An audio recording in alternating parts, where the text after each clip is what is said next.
Thousands of protesters rallied outside as Georgia's new parliament opened its inaugural session, with opposition saying the ruling party rigged the recent vote.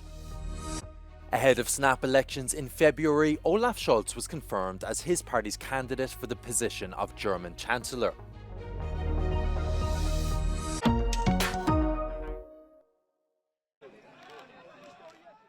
Thousands of protesters rallied outside the newly elected Georgian parliament as it opened its inaugural session, accusing the ruling Georgian Dream Party of rigging the vote.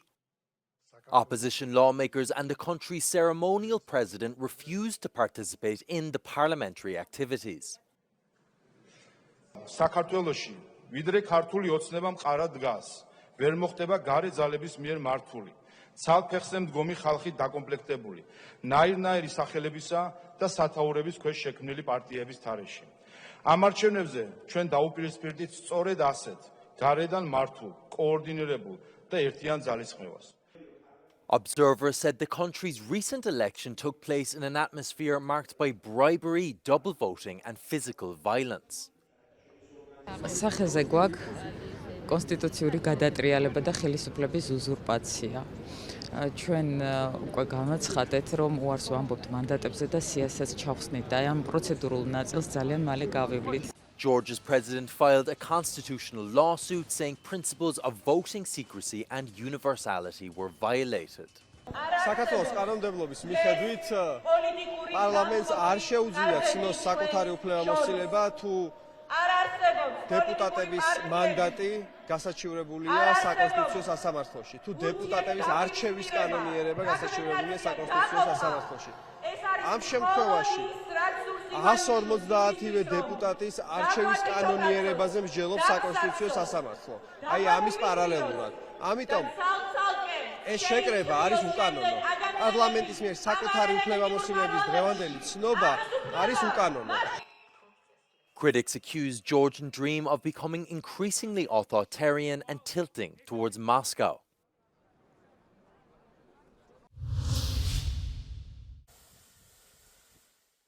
At least 23 people have been injured in a Russian daytime attack on Kharkiv, according to its regional governor. The 8:30 a.m. attack targeted a central, densely populated residential area, said Kharkiv's mayor.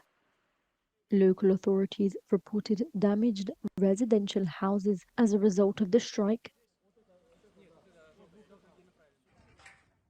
The center of Odessa was also targeted by a Russian daytime attack, injuring at least 11 people. Ukraine's air defenses reported to have downed 50 of 73 Russian drones launched during overnight attacks, dozens of them targeting Zaporizhia.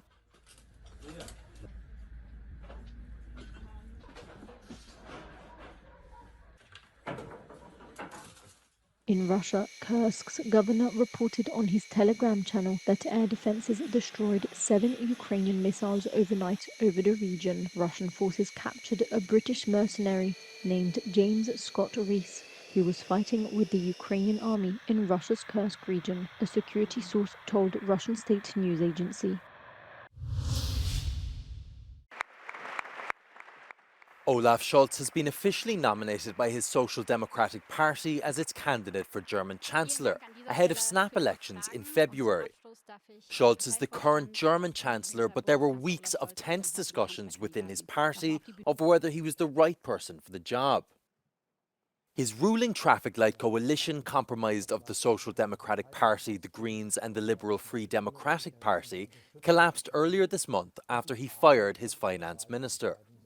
Lacking a parliamentary majority, Scholz agreed to hold a no-confidence vote in December, with general election set for the 23rd of February 2025.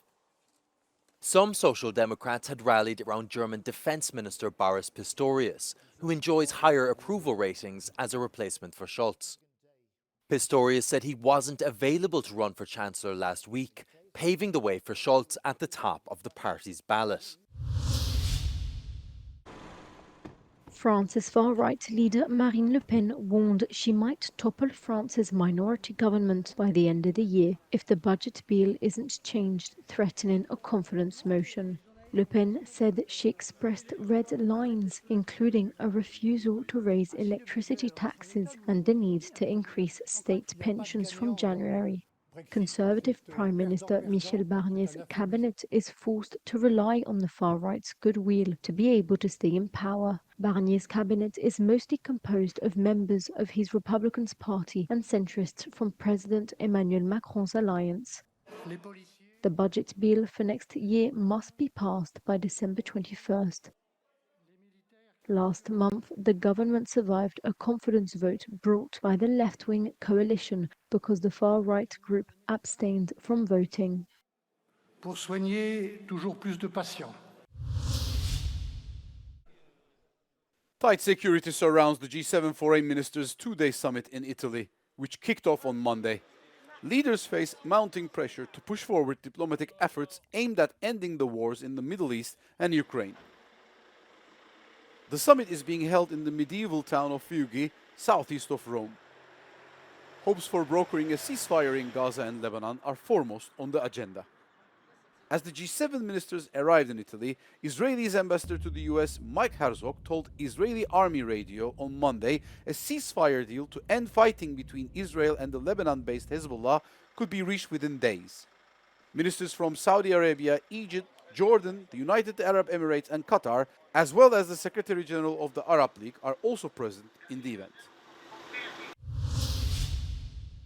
The Portuguese Navy says it has been recording an increasingly intense traffic of Russian ships off its coast. It says about 3 warships, 2 refueling vessels, 3 scientific research vessels and 1 spy vessel have passed through Portuguese waters in recent times. Seja o acompanhamento quer de exercícios da NATO, quer dos próprios exercícios no âmbito dos países mais ou menos associados à Rússia, quer dos próprios exercícios da Rússia, implica que haja movimentações, e aqui nós estamos no Atlântico, e do Atlântico vão para o Báltico, e do Báltico também podem ir depois para o Ártico, ou diretamente daqui. Portanto, essa movimentação é normal. According to the Portuguese Military History Commission, these moves stem from the current context of the war in Ukraine and are not only a demonstration of Russia's power. The Commission warns the presence of spy ships indicates the obtaining of communications. Authorities say they are ensuring that the Navy follows the flow of Russian ships with close vigilance, given Portugal's geopolitical position as a gateway to Europe. A vigilância. Aquilo que o Sr. Almirante disse nas várias entrevistas, nós acompanhamos, nós vigiamos, escrutinamos, o que serve de dissuasão para qualquer tipo de movimento. E Portugal, obviamente, tendo uma extensão, tendo um mar com a dimensão que tem, quer da zona económica exclusiva, quer da plataforma continental, obviamente tem que fazer maior vigilância, faz parte das suas missões, quer para proteger a soberania e a integridade territorial, quer no âmbito do seu compromisso com as organizações internacionais, designadamente com a NATO. The Navy says it has conducted about 126 monitoring missions in the past 3 years. In 2022, the year the Russian Federation invaded Ukraine, there were 14 such operations. The following year, this number tripled to 46. This year, 66 missions have been completed so far. Like many before it, the 29th edition of the United Nations Conference on Climate Change needed extra time for an overall agreement to be reached. In the early hours of Sunday, exhausted delegates in Baku finally found a compromise on the most crucial issue of COP29, a new climate financing regime. The UN Climate Change Executive Secretary called it an insurance policy for humanity. Like any insurance policy, it only works if premiums are paid in full and on time. Promises must be kept to protect billions of lives. The sum agreed on to be guaranteed by the developed nations is at $300 billion annually, much lower than developing nations had been asking for, with many delegates making their frustrations clear. However, as others pointed out, the compromise was accepted regardless, as there is now an expectation that this sum will serve as the foundation to reaching the goal experts say is needed, 1.3 trillion annually.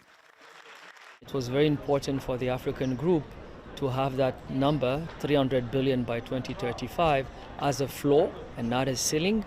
And we've been able, very late in the negotiation, to add the term at least to ensure that this can only be a starting base, a minimum, due to the vast needs of developing countries. Voluntary contributions by rich nations not included in the group of developed nations in the convention, like China and South Korea, are supposed to help reach that ceiling, as well as multilateral development banks, investments by the private sector, and revenue from taxes and the carbon markets. As did most delegates, the European Commissioner for Climate Action stressed that an agreement being reached in difficult geopolitical times was particularly significant. But he also pointed to an issue close to the EU's heart, where at least some progress also had been made. Ladies and gentlemen, another topic that was on our minds this week is reducing emissions. It was not the focus of this COP, but we wanted more, because the world needs more of it. And even though the UAE consensus was attacked, we did move forward, even though it was just a bit. We did manage to safeguard Dubai and take some steps forward. It is less than what we have liked, but it is better than we feared.